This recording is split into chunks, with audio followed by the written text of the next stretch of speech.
warahmatullahi wabarakatuh. Alhamdulillahirabbil alamin wa bihi nasta'inu ala umuri waddin. Asyhadu an la ilaha illallah wahdahu la syarika lah wa asyhadu anna Muhammadan abduhu wa rasuluh wa la nabiyya ba'dah. Allahumma shalli wa sallim ala nabiyyina Muhammadin wa alihi wa sahbihi wa sallim. Allahumma subhanaka la ilma lana illa ma 'allamtana wa 'allimna ma yanfa'una wa zidna ilman. Allahumma rabbana atina fid dunya hasanah wa fil akhirati hasanah wa qina adzabannar.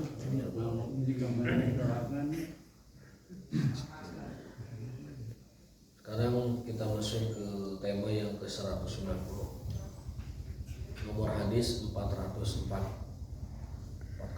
ya. Babnya tentang man hajara akhahu sanatan. Barang siapa yang menghijrah, menjauhi saudaranya atau temannya, ngabaeudan temannya selama 1 tahun. Kan maksimalnya 3 hari. Kalau sampai setahun, bagaimana ceritanya? Kita ikuti pemaparan berikut ini di channel yang sama dan rumah yang sama.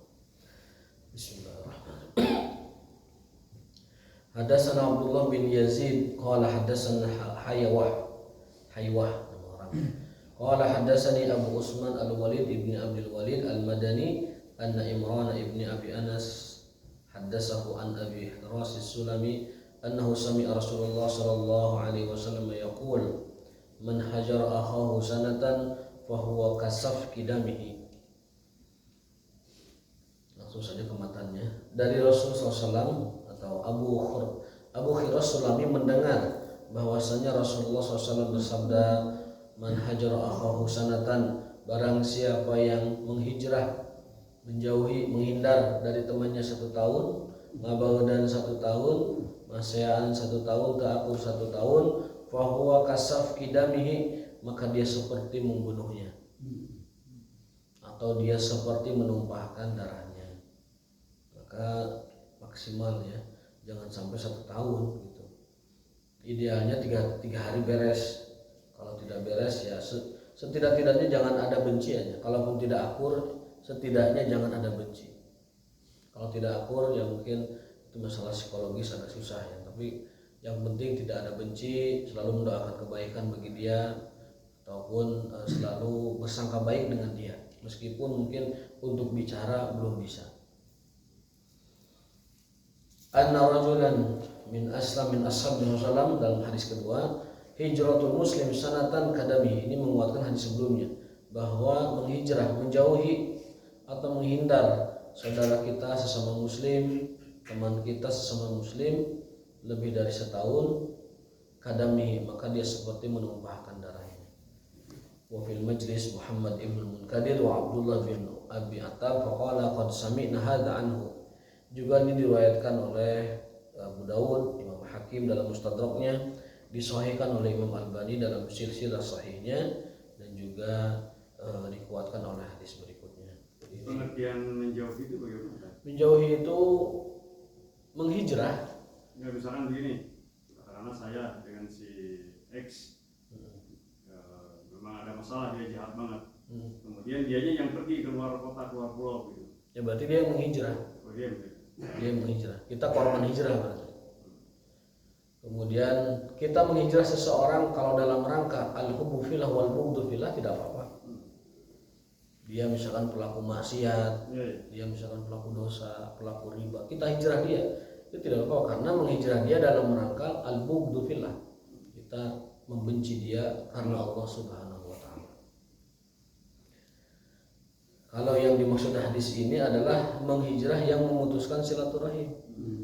Hanya masalah pundung, hanya masalah sedikit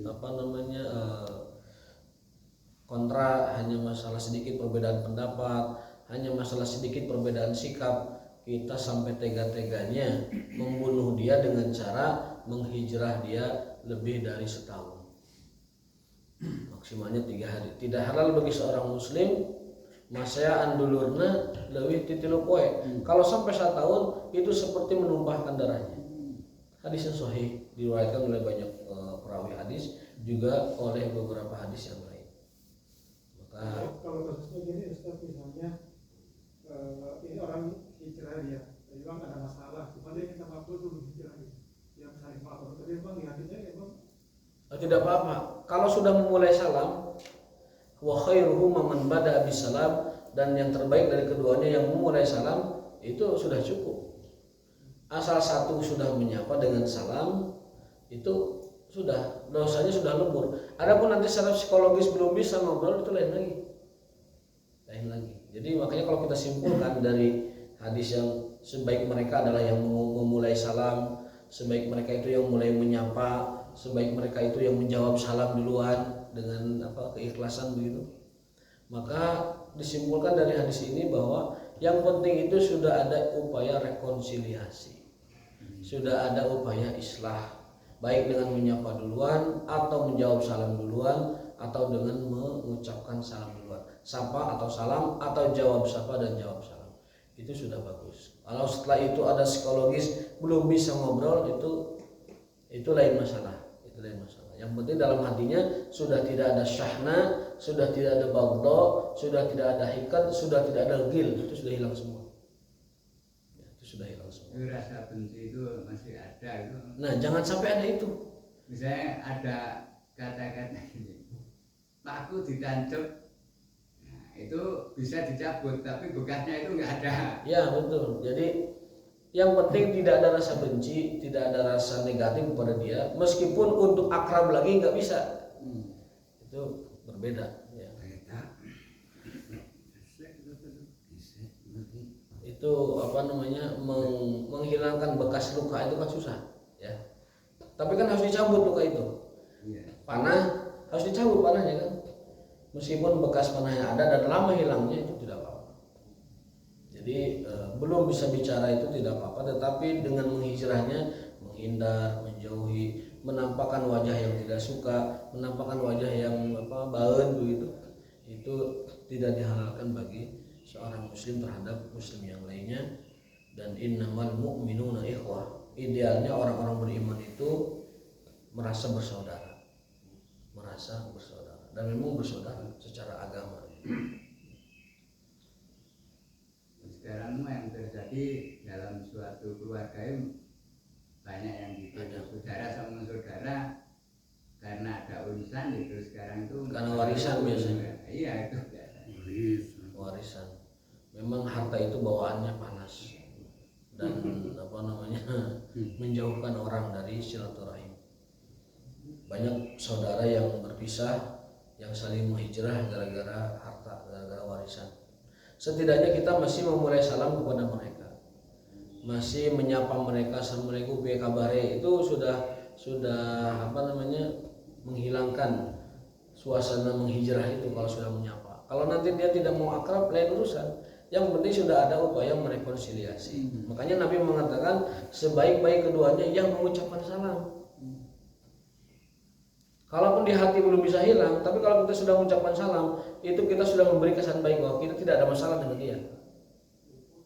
Kita menyapa duluan, itu sudah upaya baik, setidaknya dia tahu bahwa kita tidak ada masalah dengan dia.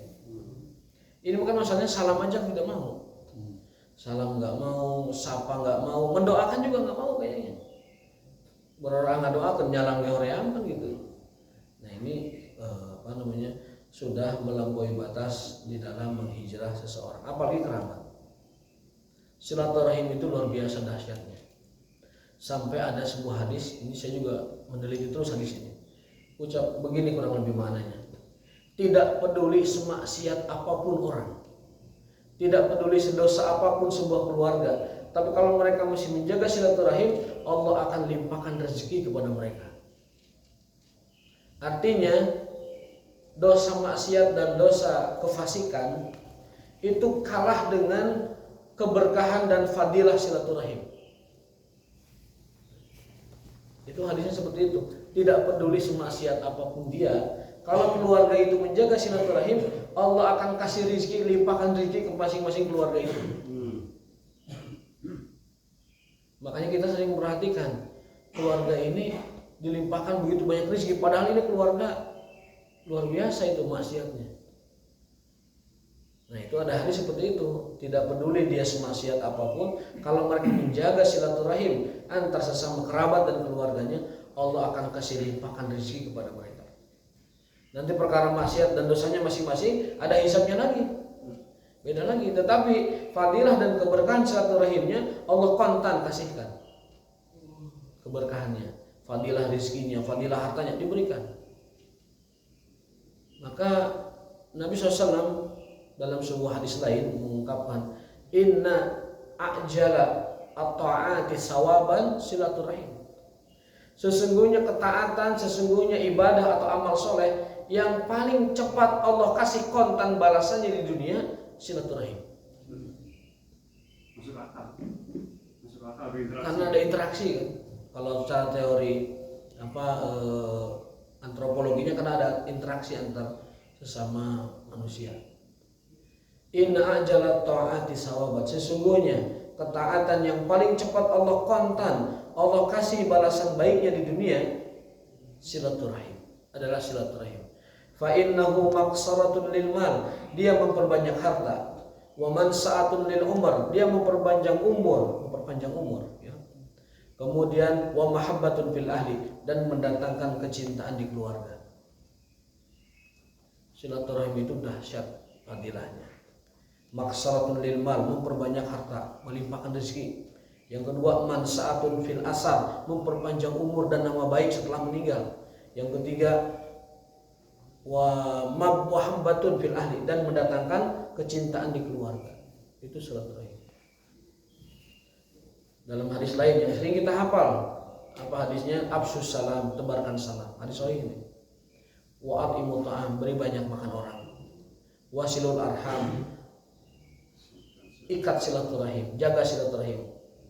Wassalu bilail wan nasuniyam, salat malam tatkala orang tenggelam dalam tidur. Tadkhulul jannata bisalam, kalian akan masuk surga dengan sentosa. Masuk surga paling mudah seperti ini. Afsus salam, tebarkan salam. Wa atimut ta'am, beri makan orang-orang. Wasilul arham, ikat silaturahim. Wassalu bilail wan nasuniyam, salat ketika malam. Nanti kamu akan masuk surga dengan selamat, dengan mudah. Jadi dahsyat sekali ini fadilah dari silaturahim. Dan silaturahim yang kita maksud dalam dalil-dalil Quran dan hadis adalah silaturahim keluarga. Silaturahim yang masih ada ikatan rahim antara ibu dan bapak kita. Itu namanya silaturahim. Selain itu namanya silaturahim umum yang tidak diwajibkan. Silaturahim yang wajib yang ini keluarga. Yang masuk dalam ibadah, yang masuk dalam kewajiban, yang masuk dalam Al-Quran dan hadis, yang Allah wajibkan silaturahim. Dalam hadisnya, rahim itu adalah bagian dariku, kata Allah. Siapa yang menyambungnya, aku sambungkan. Siapa yang memutusnya, aku putuskan. Ar-Rahim itu dari Allah, min sifat Rahman. Man wasalahu wasaltu, wa man qata'ahu qata'tu. Siapa yang menyambungkannya, aku sambungkan. Sambungkan apa? Rahmatnya, berkahnya, limpahan rezekinya, tambahan umurnya, kemudian juga kecintaan di keluarganya. Sebaliknya, siapa yang memutuskannya, aku putuskan juga rahmatnya, putuskan berkahnya, putuskan limpahan hartanya, berkah rezekinya. Aku putuskan juga kecintaan di keluarganya. Itu tentang rahim. Jadi, masya Allah, dahsyat sekali rahim. Setidak-tidaknya kita menjaga silaturahim. Jangan sampai ada syahna wal baghdha, ada hijrah di antara, terutama antar sesama keluarga. Sesama muslim aja yang tidak ada ikatan keluarga, Rasul haramkan itu lebih dari 3 hari. Tidak halal seorang muslim menghijrah temannya lebih dari 3 hari. Kalau sampai 1 tahun, dia seperti menumpahkan darahnya. Apalagi menghijrah saudara, apalagi menghijrah keluarga. Urusan dosa dan kezaliman dia pasrahkan sama Allah. Kewajiban kita itu hanya mengikat ikatan baik dengan dia. Harus ditanamkan itu. Kewajiban kita itu adalah mengikat baik silaturahim yang telah Allah tetapkan, kita bagian dari keluarga dia. Ikat itu, jaga itu. Perkara dia zalim, perkara dia merampas, perkara dia merampok, perkara dia jahat, biarkan itu urusan dia dengan Allah Subhanahu wa taala. Hak dia adalah hak kekerabatan, hak silaturahim. Dijaga. Kecuali kalau sudah membahayakan, beda. Kalau membahayakan judulnya itu kita mendafa madarat, kita menolak madarat. beda kondisinya.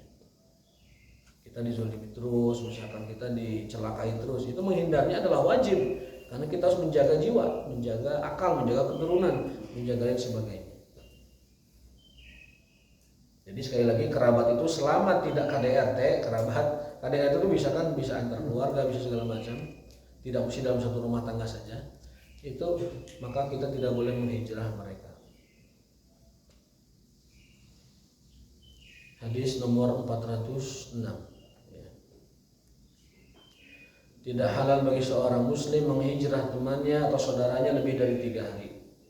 Yaltaqiyani fayuridu hadza. Mereka bertemu tetapi yukrid memalingkan wajah ke kanan, wa yuridu hadza memalingkan wajah ke kiri.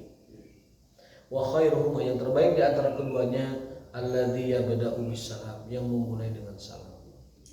Banyak Pak di kita ini sekarang faktor yang membuat orang itu saling menghijrah. Beda manhaj, beda maktab pemikiran, bahkan di dalam satu pemikiran masih juga saling menghijrah itu.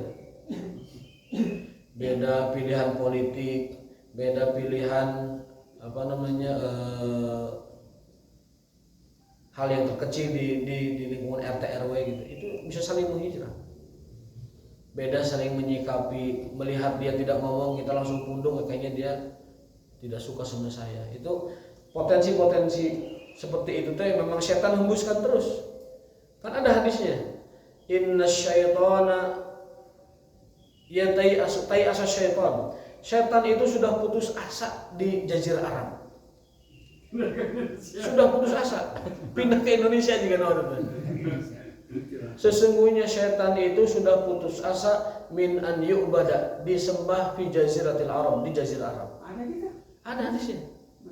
Setan itu sudah putus asa, ingin dijadikan sebagai bahan objek syirik di Jazirah Arab itu sudah putus asa. Karena semua Jazirah Arab sudah ardu tauhid. Makkah sudah jadi kota tauhid, Madinah sudah kota tauhid, sekitaran Jazirah Arab juga kota tauhid, bahkan sampai ke Teluk, bahkan semua ke Jazirah Arab. Sampai hadisnya mengatakan setan putus asa disembah di Jazirah Arab. Pindah ke Indonesia.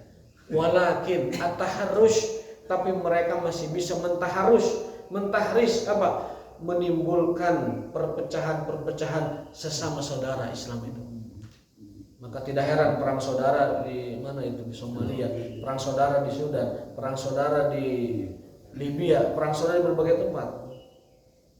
Jadi kalau untuk disembah lagi setan itu sudah mentok di Arab itu nggak bisa, sudah putus asa. Tapi mereka masih bisa untuk menghembuskan fitnah, menghembuskan adu domba, menghembuskan perpecahan. Maka bangsa Arab silaturahimnya itu cerai-berai. Sesama Arab berperang, padahal mereka kesatuan yang kuat sebelumnya. Seperti di tempat saya kuliah, itu kan negara satu suku itu, satu suku, satu bahasa, satu agama, mungkin bersebelahan rumah, mungkin satu rumah. Tapi karena pilihan politik berbeda, akhirnya para petinggi di Dewan Militer itu saling berantem. Berantemnya militer nggak sembarangan, ngaruh ke handap, mau bedil kan begitu. Sampai 1-2 tahun belum beres. Kuliah ditutup, kampus ditutup, rumah sakit juga terancam, semua fasilitas publik tidak bisa diakses, bandara juga lumpuh 2 tahun. Gimana? Itu karena ataharus, setan hembuskan fitnah. Silaturahimnya yang dioyak-oyak. Kalau tauhid udah beres, setan putus asa di situ. Nah mungkin pindah ke orang. Jadi di Arab itu bisa dibawa kepada kemusyrikan, pindah ke Indonesia, maka balatakannya di orang kemusyrikan. Dan jadi itu pindah ke dia. Mungkin begitu itunya penjelasannya. Hadis sahih riwayat muttafaq alaih Bukhari dan Muslim, waqad marra, dan sudah dibahas di hadis sebelumnya. Darajatul hadis sahihun, riwayat Bukhari dan Muslim.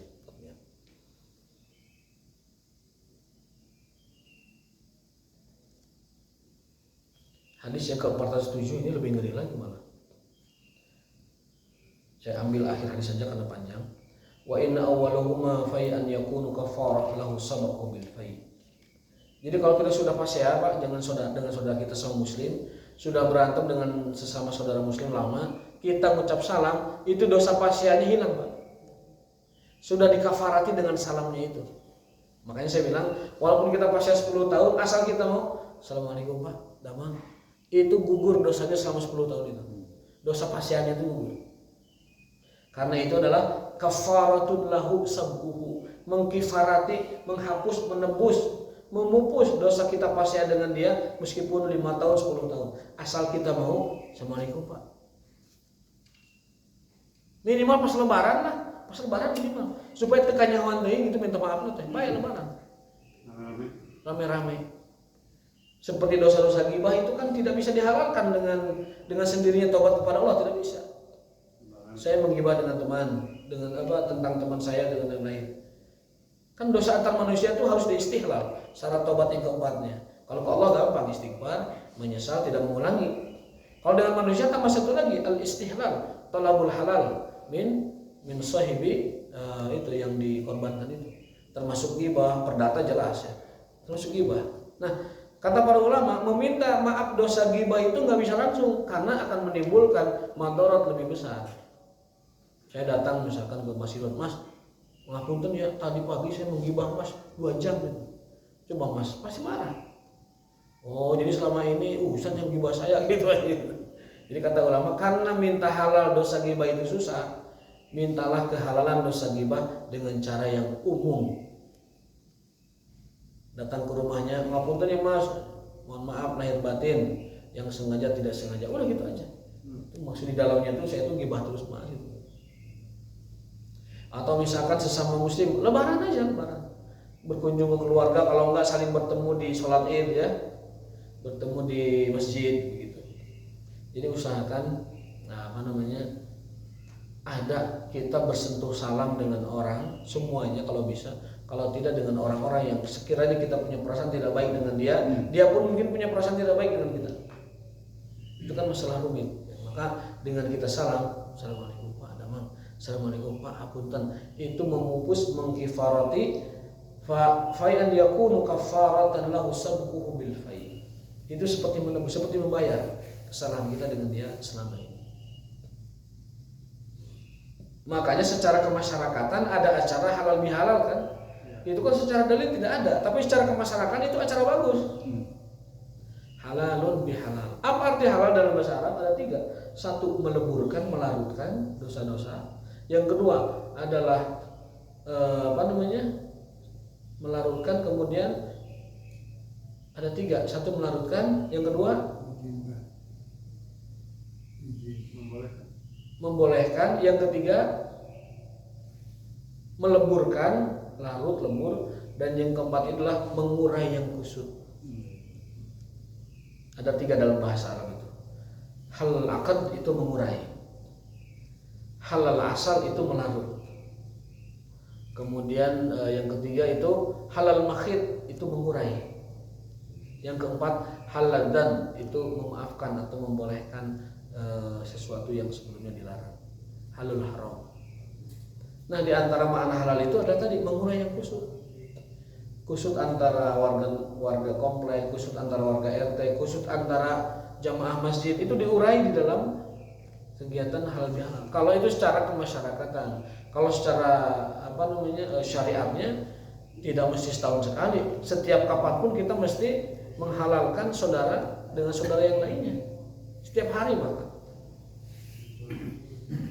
Sebagai motivasi ada sebuah hadis riwayat bahwa Rasulullah SAW pernah berkumpul dengan para sahabatnya, kemudian beliau mengatakan, yadkhul alaina rajulun min ahli jannah, akan masuk kepada kita seseorang yang termasuk ahli surga. Kemudian setelah diteliti, orang tersebut ditanya, apa gerangan rahasia sampai-sampai Rasul menyebut dia ahli surga? Apa alasan? Kata beliau, saya ini setiap hari membebaskan hati, menghalalkan seluruh permasalahan dengan orang lain. Buka dada. Oh ya benar. Aku halalkan, aku bebaskan seluruh yang ada di hati siapapun. Termasuk yang punya hutang. Dihalalkan itunya, pasiannya, tapi hutang tetap dihitung, tetap ditagih. Dihalalkan, tapi ditagih. Syukur-syukur kalau disedekahkan hutangnya lebih baik lagi, tapi kan susah itu. Jadi itu amalan yang ringan tapi berat.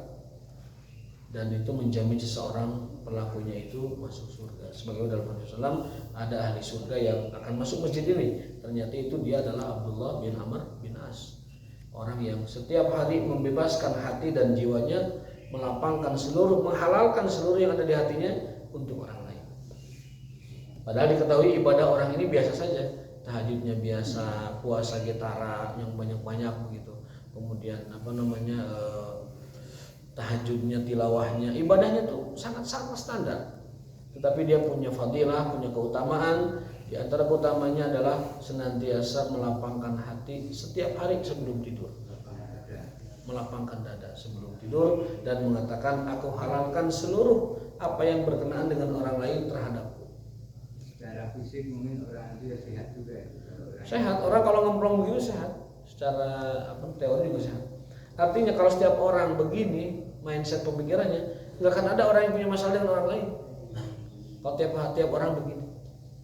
Tetapi kan itulah karena ananiyah itu infirodiyah, egois, individualis, itu yang menyebabkan orang susah untuk menundukkan keangkuhannya, kemudian mendekati saudara muslim yang lainnya dan mengatakan, aku minta maaf dan bersalaman dengan dia. Itu luar biasa kalau sampai mengamalkan seperti itu. Wa in huma mata ala siramihima lam yadkhulal jannata jami'an.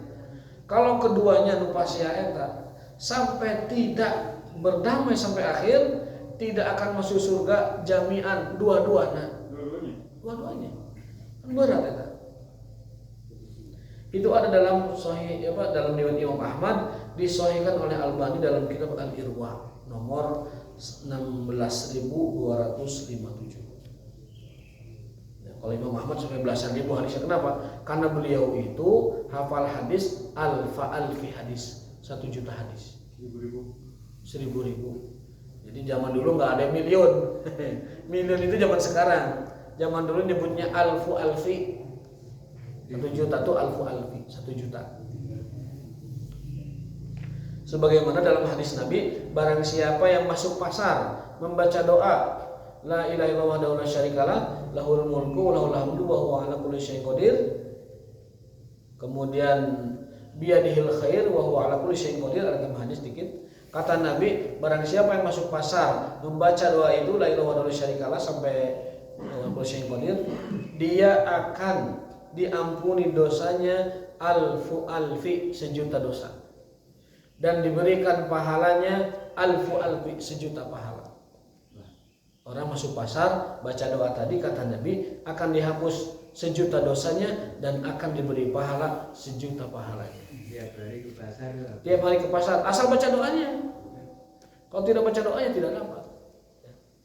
Dihafalkan doa masuk pasar. Pasar itu zaman sekarang tidak identik dengan pasar seperti Caringin. Pasar sekarang itu bisa berupa lain-lain, tempat kerja, warung, toko, apotek, kemudian mall atau lain sebagainya. Barang siapa yang masuk pasar membaca doa tadi, ya nanti kita sharekan doanya, dia akan diampuni dosanya alfi dan diberikan pahalanya alfi, 1 juta.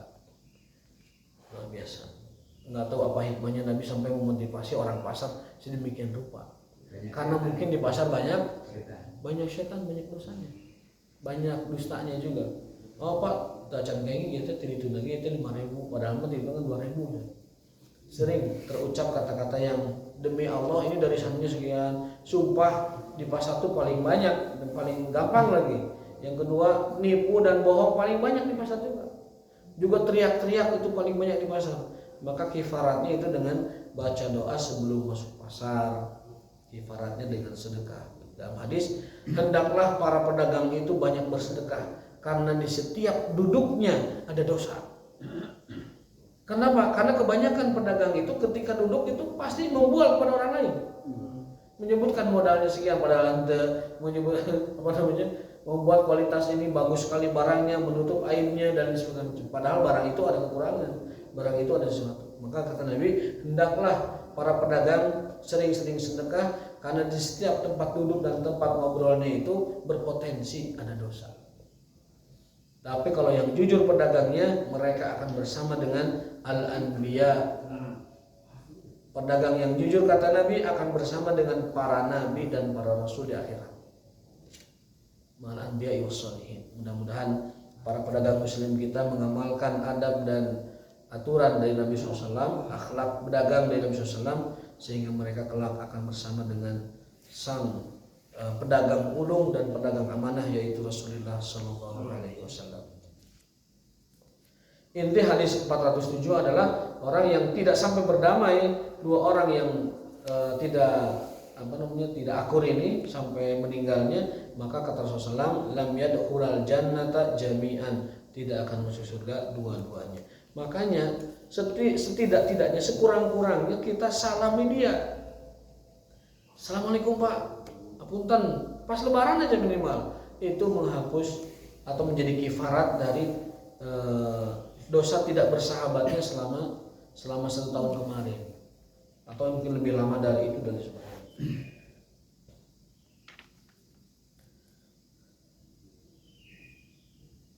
Nah,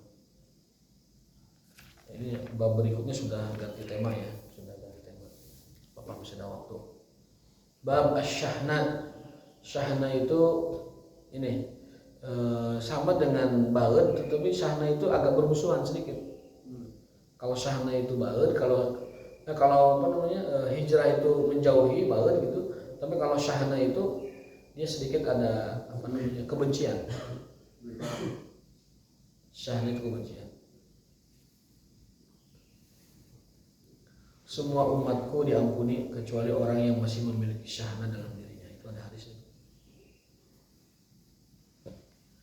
Dari Abu Hurairah radhiyallahu ta'ala anhu, an Abi Hurairah radhiyallahu ta'ala anhu, Nabi sallallahu alaihi wasallam qaal, tajidu min syarrin nas yaumal qiyamati indallahi dzal wajhain alladhi ya'ti haula biwajhin wa haula biwajhin. Hadis riwayat Bukhari nomor 6504. Dari Abu Hurairah meriwayatkan dari Nabi sallallahu alaihi wasallam, Nabi bersabda, kamu akan dapati seburuk-buruk manusia di hari kiamat adalah di sisi Allah Ta'ala, di hadapan Allah Ta'ala, dzal wajhain, orang yang punya dua wajah. Dzul wajhain, orang yang punya dua wajah. Artinya apa? Sikapnya itu pelin-pelan, peletai-peletai, munafik. Itu seburuk-buruk manusia di hadapan Allah nanti hari kiamat. Gimana cirinya? Alladzi ya'ti haula biwajhin, kadia mawa wajah A, kadia mawa wajah B. Kadia mengatakan A, kadia mengatakan B. Itu orang dzul wajhain, yang merupakan seburuk-buruk makhluk. Jadi orang ini mah gimana ya? Punya dua wajah. Sudah jadi bahasa Indonesia, berwajah dua ya. Bermuka dua. Nah, bermuka dua. Sudah jadi pepatah bahasa kita. Bermuka dua. Dalam hadis, orang yang bermuka dua adalah seburuk-buruk makhluk Allah yaumul qiyamah di hadapan Allah Ta'ala. Orang yang mengatakan A kepada pihak ini dan mengatakan B kepada pihak yang lain, itu adalah dzul wajhain, orang bermuka dua. Munafik, orang munafik. Kita boleh bermuka dua tapi dalam rangka kebaikan. Dalam hadis sebelumnya kata Nabi SAW, aku tidak pernah halalkan bohong pada siapapun. Aku, Nabi SAW, tidak pernah menghalalkan bohong pada siapapun. Illa min salas, kecuali 3 orang. Suami kepada istrinya, istri pada suaminya, dan yang ketiga yang mendamaikan 2 orang bersengketa. Boleh bohong. Kita katakan kepada si A, kamari pendangnya si anu bager pisan, nanyakan terus si Akang malah si Akang kemana. Kita berbohong dari dia dengan membaik-baikan suasana, tapi tujuan kita mendamaikan 2 orang ini. Itu bohong yang dibolehkan. Yang tadi kebalikannya. Ya? Yang tadi kebalikannya, datang ke si A ke si B itu malah memperkeruh suasana, memanas-manasi. Padahal tadinya tetis dipanaskan, dihangatkan. Akhirnya jadi bermusuhan. Sebaik-baik makhluk, seburuk-buruk makhluk manusia di hadapan Allah yaumul qiyamah alladzi ya'ti haula dzal wajhain, 2 bermuka 2, yang datang ke si A dengan 1 wajah, yang datang ke B dengan 1 wajah yang lain. Itu adalah seburuk-buruk makhluk Allah di hari kiamat. Kita boleh berbohong hanya untuk tadi kebaikan, mendamaikan orang yang bermusuhan, bohongnya suami kepada istri, bohongnya istri kepada suami. Masakna asin teuing tetap dipuji, raos mah aduh luar biasa. Meminta semua resepnya diseratnya kayak beli teh mama. Abi bade masaknya lira nu kieu gitu. Itu terangkat. Kangkung naraos nuhunkeun resepna kayak beli mama teh aya nuju ka mana gitu aya taklim, abi bade masaknya lira. Beuh eta Berhasil deh. terang padahal mah asin leos ka warteg mah di warteg makan apa? Tidak apa-apa karena itu kata Nabi bohong yang aku izinkan. Sama juga istri dikasih hadiah sama suaminya, tidak menarik hadiahnya.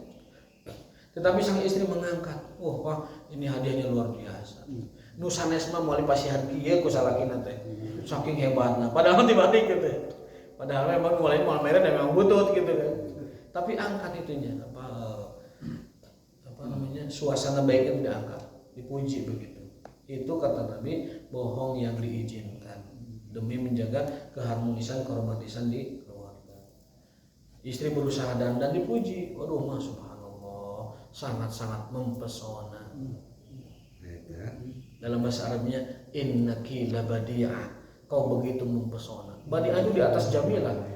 Jadi apa terangkat banget. Kalau cantik itu biasa, tapi kalau mempesona, waduh. Istri itu dibuat kelepek-kelepek dengan cara ini. Innaki labadi'ah, kau benar-benar mempesona. Badi'atun itu mempesona. Kalau jamilah itu kan hanya cantik. Kalau badi'ah itu cantik dan mempesona. Badi'ah. Dari kata badi. Ada ayatnya Allahu badi'us samawati wal ard. Allah lah yang telah menciptakan keindahan dan pesona di alam semesta ini. Badi'us samawati wal ard. Maka kalau istri dipanggil ya badi'ah, wahai yang mempesona, itu terangkat banget Pak. Apalagi kalau istri paham bahasa Arab dipanggil badi'ah, waduh, kelepek-kelepek. Bisa-bisa bahannya masak naon Pak, ayo pang masakeun.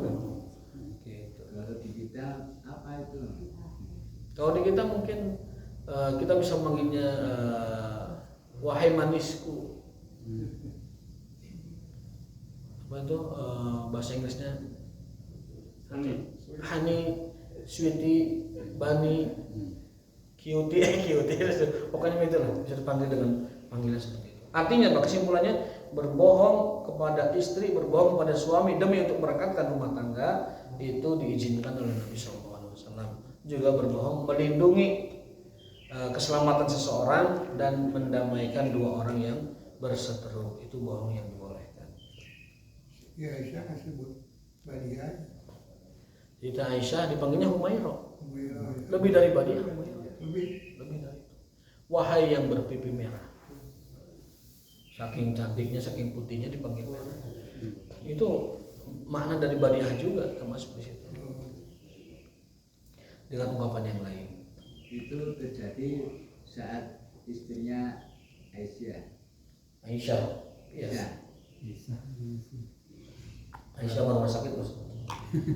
Aisyah itu dipanggil Humairah. Wahai yang berwajah kemerah-merahan, saking Kalau yang cantiknya. lain enggak disebut gitu ya, istri yang lain. Yang lain disebut nama yang lain, ya, tetapi yang Humairah hanya Aisyah saja. Nah berikutnya adalah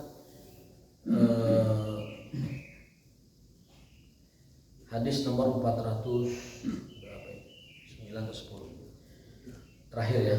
An Abi Hurairah, dari Abu Hurairah radhiyallahu taala anhu, bahwasanya Rasulullah SAW bersabda, tuftahu abwabul jannati yaumal isnain wa yaumul khamis. Pintu surga itu dibuka setiap hari Senin dan hari Kamis. Fayughfaru likulli abdin la yusyriku billahi syai'an. Setiap hari Senin dan hari Kamis, hamba-hamba Allah yang beriman itu diampuni dosa-dosanya.